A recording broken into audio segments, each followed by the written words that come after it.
Steve with Broken Sprocket. In this video, me and my son Zach are testing out his brand new E-Locker in his little Hilux.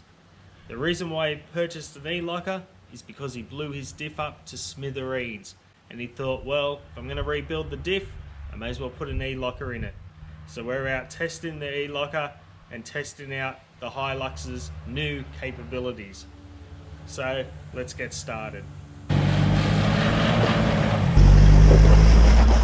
Zach has been waiting all week to get out and test out his new E-Locker with much excitement.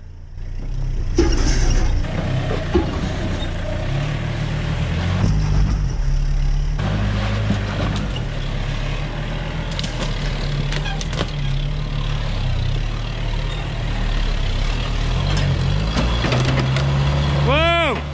You just ripped your tail light out. You keep going now. Yep, I've heard people say before that lockers can also get you into trouble. And within 10 metres of our very first trail, the vehicle with diff locked in has gone left and into the tree.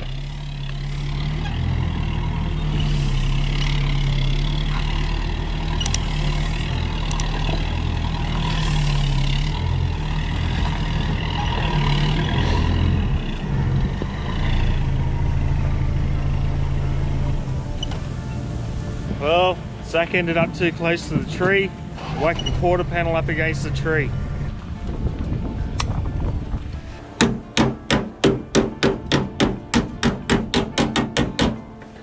With a quick little repair job, we're back on the trails in no time.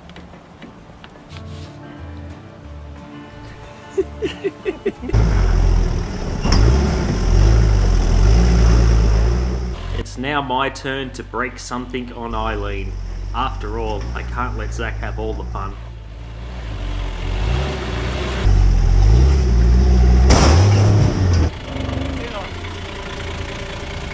Spring hanger.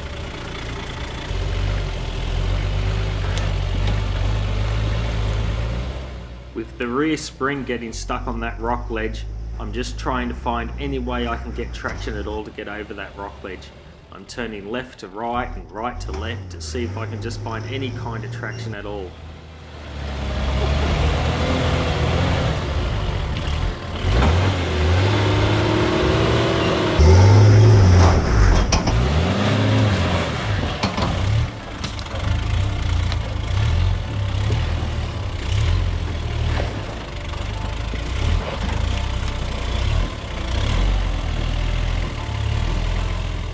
In a situation like this, a rear diff lock would help out Eileen a great deal, but at least I didn't hit the tree.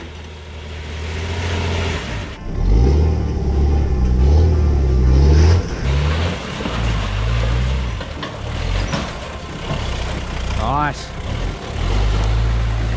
You said you need diff locks. That tree did.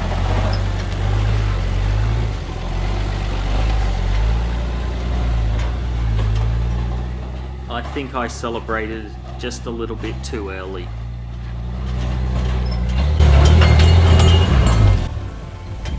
I don't know. That was a very odd noise.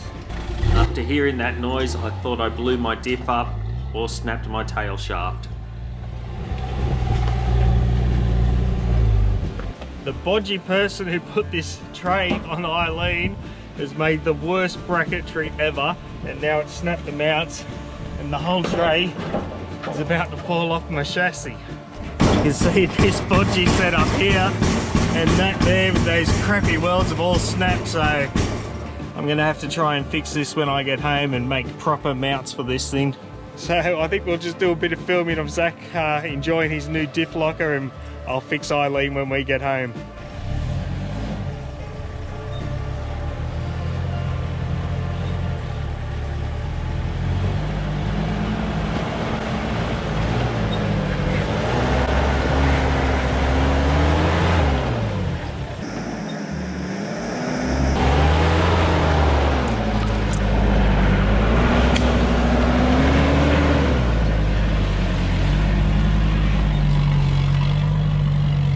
diff locker made heaps of difference there. Normally we'd be struggling for ages to get up that without a diff locker.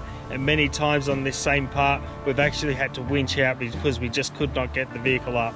Well, Eileen wanted to keep on going, so we've come up with a little bit of a bush mechanic for the tray. We just grabbed a bit of an old ratchet strap here, wrapped it around the chassis, and now the tray isn't moving, so hopefully that'll hold on good enough for today until I can get home and manufacture some proper brackets to mount onto the chassis. I did know that this vehicle had this issue because obviously I've seen how bodgy it was put together, and it was on the list of things to do, but I had lots of other things that I preferred to do beforehand, but this one here obviously needs to be done now. I have now made some new bracketry for Eileen's tray, and by the time we got home after 4-wheel driving, only 3 out of the 8 brackets were still holding on.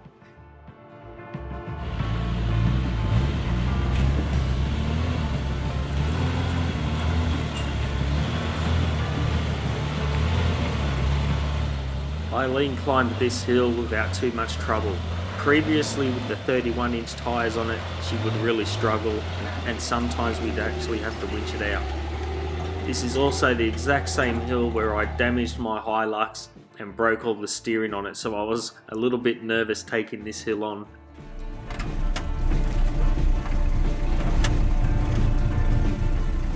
Well, after our first bit of testing, Zach now has a broken tail light and a dent in his quarter panel on his tray.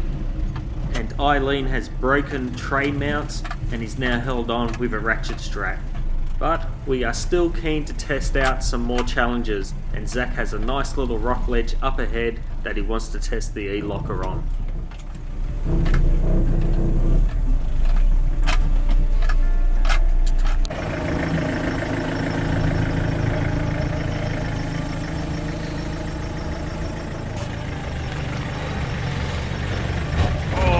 Bull bars almost didn't let him do it. Too easily done. Look at that.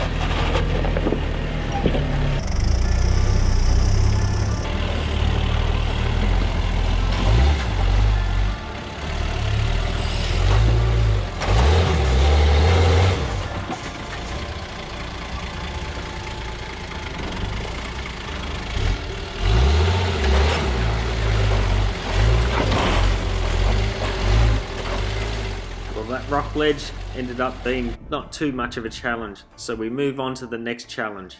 And this challenge we've been talking about doing for quite some time.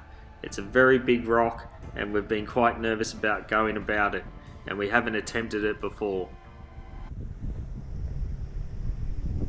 We're going to attempt a very difficult part of a trail that we haven't done before, and we're quite nervous once we're in here we may not be able to get back out. You can see Eileen up the top here. And the only way down is down this severely steep rock. And then it goes all the way down to a creek down the bottom there, and a very hard climb up the other side of that creek.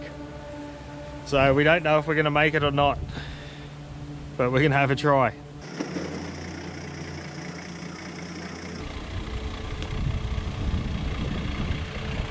As we start our descent down this rock, we came upon a couple of spectators. 2 guys on a mountain bike and 1 guy on a dirt bike. Thought, well, this might be worth sticking around for.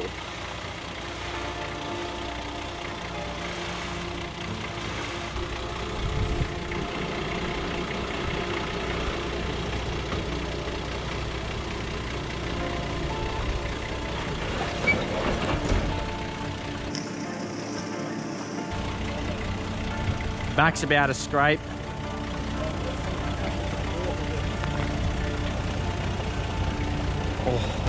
Well, I'm now past the point of no return, and it's now time for Zach to have a crack at the rock. It's actually very steep and it's quite nerve-wracking to go down the rock, and you're just hoping that your brakes don't fail. Go that way more, Zach.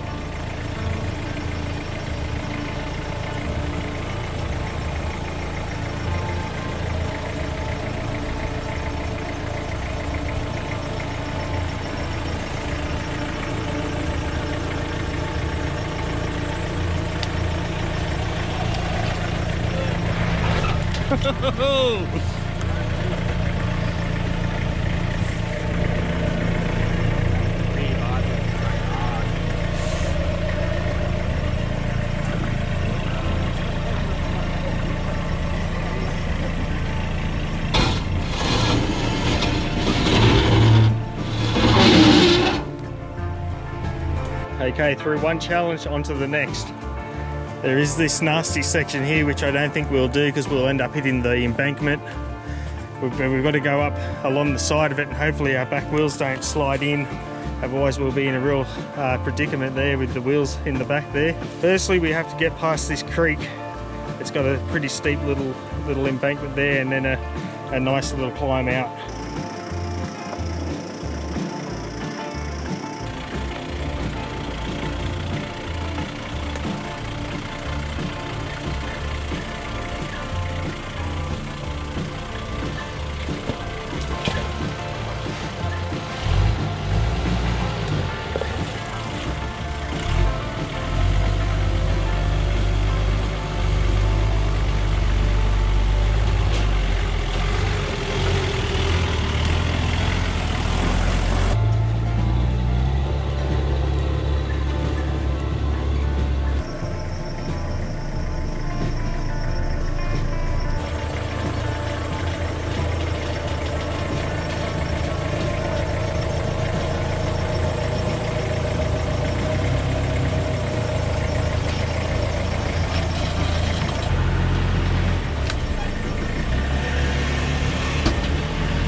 Zach needed to engage the locker to get out of there because it just hunted up when the bumper bar hit, and then he couldn't get any traction, so he had to engage the rear locker. Well, after coming down that large rock ledge and going through that creek body, there wasn't too much more of this trail left, and it's starting to get late now, so me and Zach are just airing up our tyres and we're going to head off.